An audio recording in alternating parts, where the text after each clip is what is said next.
Hello friends, आज हम Lucent से बायोलॉजी का 8वां चैप्टर प्राणी विज्ञान कंप्लीट करने वाले हैं कि इसका इम्पोर्टेंट पॉइंट कौन कौन सा है। वैसे तो ये पूरा चैप्टर ही इम्पोर्टेंट है, लेकिन हम इसके इम्पोर्टेंट पॉइंट को कवर करेंगे। तो चलिए शुरू करते हैं। देखिए, जो जंतु जगत का वर्गीकरण किया गया है उसमें दो उपजगत में विभक्त किया गया, ठीक है। पहला एक कोशिकीय और दूसरा बहुकोशिकीय। तो एक कोशिकीय को जो है ना सिर्फ एक संघ में बांटा गया है और बहुकोशिकीय के प्राणी को 9 संघ में बांटा गया है। चलिए आगे बढ़ते हैं, देखते हैं कि इम्पोर्टेंट पॉइंट कौन सा है। दोस्तों, वैसे तो इन सभी का उदाहरण बहुत ही इम्पोर्टेंट है, लेकिन इसको हमने अलग से वीडियो बनाया क्योंकि ये पूरा चैप्टर ही इम्पोर्टेंट है। वैसे इसमें हम सिर्फ पिंक बॉक्स को कवर करेंगे। देखिए यहाँ पर दिख रहा होगा एंटोरोबियस पिनवर्ड या थ्रेडवर्म मुख्यतः छोटे बच्चों के गुदों में, गुदा यानी कि जो मल द्वार होता है, गुदा में पाए जाते हैं। इसमें बच्चों को काफ़ी चुनचुनाहट होती है, मल द्वार के रास्ते में काफ़ी चुनचुनाहट होती है, भूख भी कम लगती है और उल्टियाँ भी होती है। कुछ बच्चे रात में बिस्तर पर पेशाब कर देते हैं उसी के कारण, क्योंकि वहाँ पर क्या बैठा रहता है, एंटोरोबियस जो है ना नाम का एक जीव होता है जिसका संघ है एस्केलमेंथीज। एस्केलमेंथीज संघ के एक जीव है एंटोरोबियस, जो गुदे पर बैठा रहता है और बच्चों को उससे काफ़ी चुनचुनाहट होती है और भूख भी कम लगती है, उल्टियाँ भी होने लगती है और बच्चे रात में बिस्तर पर पेशाब भी कर देते हैं इसी के कारण, एंटोरोबियस के कारण। तो जल्द से डॉक्टर से दिखाना चाहिए। चलिए आगे है, केचुए में 4 जोड़ी हृदय होते हैं। केचुए वही जो किसान का दोस्त भी कहा जाता है इसे, जिसको हमारे इधर चारा कहा जाता है, और इसको जो है मछली मारने के लिए बंसी में लगाकर, इधर हमारे इधर सब बंसी में लगाकर मछली का चारा देते हैं और उसको से मछली मारते हैं, मछली फंसाने के लिए जाल बिछाते हैं। देखिए, केंचुए में 4 जोड़ी हृदय होते हैं, हम लोगों में तो एक ही होता है। देखिए इसमें 4 जोड़ी हृदय होते हैं, यानी कि 8। नेत्र नहीं होता है इसका, मतलब इसका नेत्र नहीं होता है, जो चारा होता है उसका, जो क्या कहते हैं केंचुए का। इसका जीव द्रव में हीमोग्लोबिन का विलय हो जाता है, यानी कि हीमोग्लोबिन जो है इसके जीव द्रव में मिल जाता है, इसके जीव द्रव में हीमोग्लोबिन मिल जाता है। उसके बाद देखिए आगे क्या इंपॉर्टेंट है। दोस्तों यहाँ पे एक नोट दिख रहा होगा, अरस्तु लालटेन का कार्य भोजन को चबाना है। अरस्तु जो लालटेन है, अरस्तु लालटेन जो है ना संघ इकाइनोडर्मेटा में आता है। संघ इकाइनोडर्मेटा में आता है क्या, अरस्तु लालटेन, जो कि इम्पोर्टेंट है, तभी पिंक बॉक्स में दिया हुआ है। अरस्तु लालटेन जो है संघ इकाइनोडर्मेटा में आता है, जो कि बहुकोशिकीय है, ठीक है। अरस्तु लालटेन का कार्य भोजन को चबाना है, भोजन को चबाना है। सॉरी, अरस्तु लालटेन किसी समुद्री अर्चिन जीव में पाया जाता है अरस्तु लालटेन, जिसका कार्य है भोजन चबाना।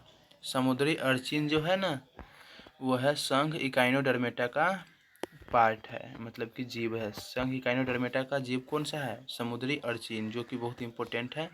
और इसमें एक भाग होता है अरस्तु लालटेन, जो भोजन को पचाने का, चबाने का कार्य करता है, पचाने का नहीं, चबाने का।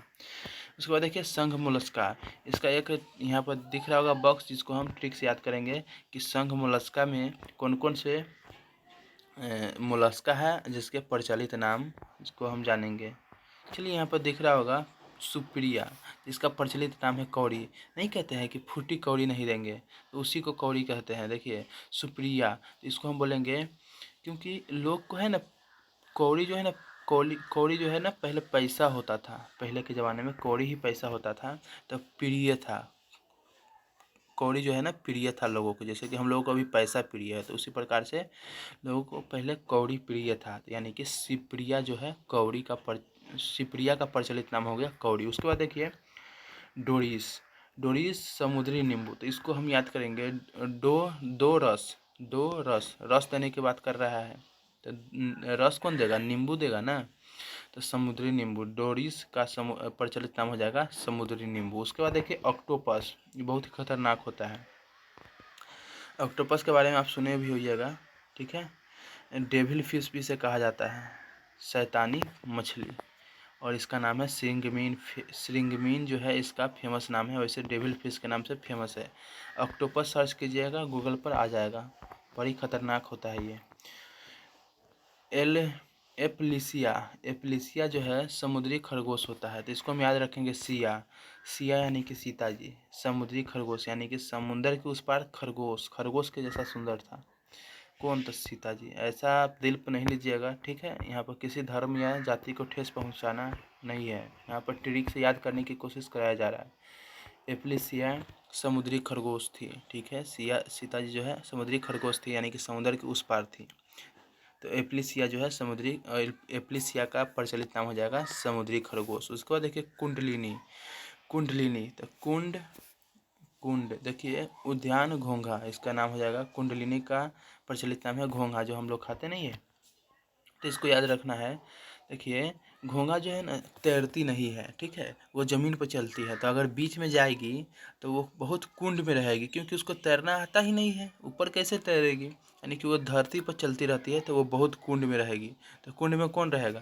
तो घोंघा, याद हो जाएगा। कुंडलिनी जो है प्रचलित नाम हो जाएगा उद्यान घोंघा। उसके बाद देखिए सिपिया, सिपिया जो हम लोग भी होता था ऐसा उतार देते थे बीच में से, ठीक है। तो सिपिया जो है कट देते थे, सिपिया को काट देते थे, ठीक है। उससे हम आम आम छिल छिल करके खाते थे, ठीक है। आप भी लोग भी खाई होइएगा। सिपिया जो है कट्टल फिश होता है, और लेकिन यहाँ पर जो है उस सिपिया का अर्थ यहाँ पर दूसरा है, शंख, जो हम लोगों के पूजा में यूज होता है। चलिए आगे देखते हैं कि कौन सा इम्पोर्टेंट है। देखिए यहाँ पर दिख रहा होगा मच्छर नोट, मच्छरों का नियंत्रण हेतु तो प्रयोग होने वाला कीट भक्षी मछली गेम्बूसिया है। मच्छरों का जो है ना नियंत्रण हेतु तो प्रयोग होने वाला कीट भक्षी जो मछली है, यानी कि मच्छरों के जो अंडे दी रहती है पानी में, उसको कौन खा जाता है? गेम्बूसिया। गेम्बूसिया जो है मच्छरों के अंडे को या बच्चे को खा जाती है गेम्बूसिया, जो मच्छर को नियंत्रण हेतु प्रयोग भी की जाती है उसको कीटभक्षी के रूप में, और उसका नाम है गेम्बूसिया। चलिए आगे देखते, आगे है नोट, मेढकों के टरटराहट वास्तव में मैथुन के लिए पुकार होती है। यानी कि मेढक जो है ना बाह्य निषेचन करती है, तो जो अगर मादा ने अपना जो भी हो प्रजनन के लिए जो भी चीज़ें छोड़ दिया है, उसके लिए अपने मेल को यानी कि पुरुष मेल मेढक को बुलाने के लिए टरटराहट की आवाज़ पुकारती है, उसी को मैथुन कहा जाता है। मेढकों की टरटराहट वास्तव में मैथुन के लिए पुकार होती है। जो मेढक की आवाज़ नहीं आती रहती है बारिश में, वो उसी के लिए आवाज़ होती है, और वो पानी में ही होता है उसका निषेचन। चलिए आगे देखिए, आगे है नोट, मेसोजोइक युग को रेप्टाइल युग कहते हैं। मेसोजोइक युग को क्या कहा जाता है? रेप्टाइल युग कहते हैं। डायनासोर इसी युग में थे, मेसोजोइक युग में ही डायनासोर थे, जिसको रेप्टाइल युग कहा जाता है। चलिए आगे देखते हैं क्या इंपॉर्टेंट है। दोस्तों यहाँ पर दिख रहा होगा नोट, जन्म के बाद मानव में तंत्रिका ऊतक में कोशिका विभाजन नहीं होती, यानी कि हमारे दिमाग की जो कोशिका होती है ना, ऊतक होती है, कोशिका से मिलकर ऊतक बनता है, तो हमारे दिमाग के जो ऊतक होती है उसमें कोशिका विभाजन नहीं होता जन्म के बाद। चलिए आगे देखते हैं। यहाँ पे दिख रहा होगा दोस्तों कि भ्रूण अवस्था में इसका निर्माण यकृत और प्लीहा में होता है। भ्रूण अवस्था में इसका निर्माण किसका? तो लाल रक्त कण का, ठीक है। लाल रक्त कण यानी कि आरबीसी का निर्माण जो है भ्रूण अवस्था में यकृत एवं प्लीहा में होता है, लीवर प्लीहा में होता है, ठीक है। चलिए आगे देखिए, आगे है नोट, थैलेसीमिया रोग में लाल रधिराणु नहीं बनते। थैलेसीमिया रोग में जो है ना लाल रधिराणु नहीं बनते हैं। रधिराणु जो है ना रक्त को थक्का बनाने में काम आता है। तो जिसको थैलेसीमिया रोग हो गया, उसको अगर घाव होता है तो घाव का जो खून बहेगा उसको रोकना मुश्किल हो जाएगा, ठीक है। थैलेसीमिया रोग में लाल रधिराणु नहीं बनते हैं, थैले में समेटना पड़ेगा। देखिए यहाँ पर थैली में समेटना पड़ेगा, रधिराणु नहीं बनेगा तो थैली में समेटना पड़ेगा, ठीक है। ऐसे याद कर सकते हैं, थैलेसीमिया रोग में लाल रधिराणु नहीं बनते हैं। चलिए आगे देखते हैं क्या इंपॉर्टेंट है। आगे दिख रहा होगा नोट, डेंगू ज्वर के कारण मानव शरीर में प्लेटलेट्स की कमी हो जाती है। प्लेटलेट्स की कमी हो जाती है। डेंगू ज्वर जो होता है ना, उससे मानव शरीर में प्लेटलेट्स की कमी हो जाती है। क्या हो जाती है? प्लेटलेट्स की कमी हो जाती है। उसके बाद देखिए रक्त का थक्का कैसे बनता है। जैसे कि हमको कहीं पर चाहे आपको किसी को कट जाता है तो कैसे बनता है? पहले थ्रोम्बोप्लास्टिन आता है रक्त में, प्रोथ्रोम्बिन और कैल्शियम मिलकर बनाता है थ्रोम्बिन। फिर 3 प्रोसेस से बनता है। फर्स्ट प्रोसेस में थ्रोम्बिन बन गया, उसके बाद थ्रोम्बिन के साथ मिलता है फाइब्रिनोजेन, दोनों मिल करके बनाता है फिब्रिन। और थर्ड स्टेज में फिब्रिन के साथ रक्त रधिराणु मिल करके क्या बना देता है, रक्त का थक्का बना देता है, जो कि अभी हम पढ़े हैं, जो है यही रधिराणु मिल करके रक्त का थक्का बनाने में काम आता है। अगर वो नहीं रहेगा तो रक्त का थक्का नहीं बनेगा और इंसान की मृत्यु हो जाएगी खून बहते बहते। चलिए आगे देखते हैं क्या इंपोर्टेंट है। देखिए, रधिर के चारों वर्गों के साथ एंटीबॉडी का वितरण होता है। देखिए, आपकी जानकारी के लिए बता दूं, एंटीजन जो है 2 प्रकार का होता है, एक एंटीजन ए और एंटीजन बी। तो उसके आधार पर जो है रधिर यानी कि हमारे खून के वर्ग को यानी कि ब्लड ग्रुप को 4 भागों में बांटा गया है। पहला तो वो जिसमें केवल एंटीजन ए रहेगा, दूसरा वो जिसमें केवल बी रहेगा, एंटीजन बी। तो उसका मतलब कि blood group A, antigen A रहेगा तो blood group A, antigen B रहेगा, केवल एंटीजन बी रहेगा तो blood group B, antigen A और बी दोनों रहेगा तो ब्लड ग्रुप ए बी, और एंटीजन में से कोई भी एंटीजन नहीं रहेगा, एंटीजन ए और बी में से कोई नहीं रहेगा तो ब्लड ग्रुप ओ हो जाएगा, 0 हो जाएगा। और एंटीबॉडी जो है एंटीजन का उल्टा होता है, एंटीबॉडी एंटीजन का उल्टा होता है प्लाज्मा। तो इसमें अगर एंटीजन ए है तो केवल इसमें बी होगा, एंटीबॉडी बी होगा, और एंटीजन बी है तो केवल एंटीबॉडी ए होगा। एंटीजन ए बी है अगर आपके ब्लड में तो एंटीबॉडी में से कोई नहीं होगा। और अगर एंटीजन कोई नहीं है, कोई एंटीजन नहीं है, ए बी में से कोई नहीं है, तो आप में ए और बी दोनों एंटीबॉडी पाया जाएगा। और एंटीबॉडी जो है प्लाज्मा में रहता है, एंटीजन जो है लाल रुधिर कणिकाओं में रहता है। उसके बाद चलिए दोस्तों आगे बढ़ते हैं कि देख लेते हैं क्या इंपॉर्टेंट है। दोस्तों यहाँ पर दिख रहा होगा मानव माता पिता के रक्त समूह के आधार पर बच्चों के संभावित रक्त समूह। तो इसमें दिया गया है माता पिता का रक्त समूह, बच्चों के संभावित रक्त समूह और बच्चों का संभावित रक्त समूह। ये उतना ज़्यादा इम्पोर्टेंट नहीं है, उससे नहीं पूछा जाता है, ज़्यादा सवाल इसी से पूछा जाता है, माता पिता का रक्त समूह और बच्चों में संभावित रक्त समूह।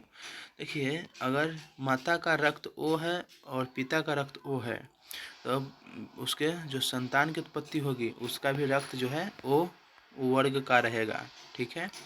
अगर माता की जो है ओ रहेगा ब्लड ग्रुप और पिता के ए रहेगा तो संतान की जो होगा ब्लड ग्रुप ओ होगा, नहीं तो ए होगा। अगर पिता का मतलब माता का ओ और पिता का बी रहा तो संतान का ए ओ या बी में से कोई रह सकता है। अगर माता का ब्लड ग्रुप ओ है, पिता का ए बी है, तो संतान का जो ब्लड ग्रुप होगा ए या बी में से कोई हो सकता है। उसके बाद अगर माता का ब्लड ग्रुप ए, पिता का भी वो ए रहेगा तो संतान का जो हो जाएगा ए या ओ हो जाएगा, यानी कि 0। इसमें एंटीजन कोई एंटीजन नहीं पाया जाएगा, इसमें एंटीजन ए पाया जाएगा। चलिए देख लेते, इसको हम मिला देते हैं। ए गुने ए जो है मतलब कि जिसमें माता पिता का ए है, देखिए तो इसमें ए पाया जाएगा, नहीं तो कोई नहीं। उसी प्रकार से अगर बी रहेगा तो अगर माता में बी है पिता में बी है तो संतान में बी रहेगा ब्लड ग्रुप, या कोई नहीं रहेगा, 0 रहेगा। उसके बाद देखिए, ए माता में रहेगा और पिता में बी रहेगा ब्लड ग्रुप, तो संतान में हो जाएगा 0, ए बी और ए बी, यानी कि चारों में से कोई भी हो सकता है, ए और बी वाला रहेगा तब। और ए रहेगा माता में, पिता में रहेगा ए बी, तो संतान में हो जाएगा ए रहेगा, बी रहेगा, नहीं तो ए बी रहेगा। इसमें से कोई हो सकता है, तीनों में से, ठीक है। उसके बाद देखिए यहाँ पर है बी ए, माता में रहेगा बी और पिता में रहेगा ए बी ब्लड ग्रुप, तो संतान में हो जाएगा ए बी, ठीक है। इसको हम इससे मिला सकते हैं, देखिए इसको इससे मिला दीजिए, दोनों मिलता जुलता है, ए बी, ठीक है। माता में ए, पिता में ए बी, माता में बी, पिता में ए बी, तो दोनों का जो है रिजल्ट सेम है। और इस दोनों का भी रिजल्ट सेम था, ए गुने ए और बी गुने बी का। लास्ट में देखिए ए बी माता का भी ब्लड ग्रुप ए और ए बी और पिता के ब्लड ग्रुप ए बी, तो संतान का जो हो जाएगा ए बी चाहे ए बी। देखिए ए भी मिल गया, 3 मिलता जुलता है। अब बाकी सब तो ऐसे ही याद हो जाएगा, 1-2 बार देख लीजिएगा तो इसका ट्रिक बनाने की कोई ज़रूरत नहीं। इसी के साथ जो है दोस्तों आज का ये चैप्टर जो है 8वां चैप्टर प्राणी विज्ञान लुसेंट से ख़त्म हुआ। जय हिंद।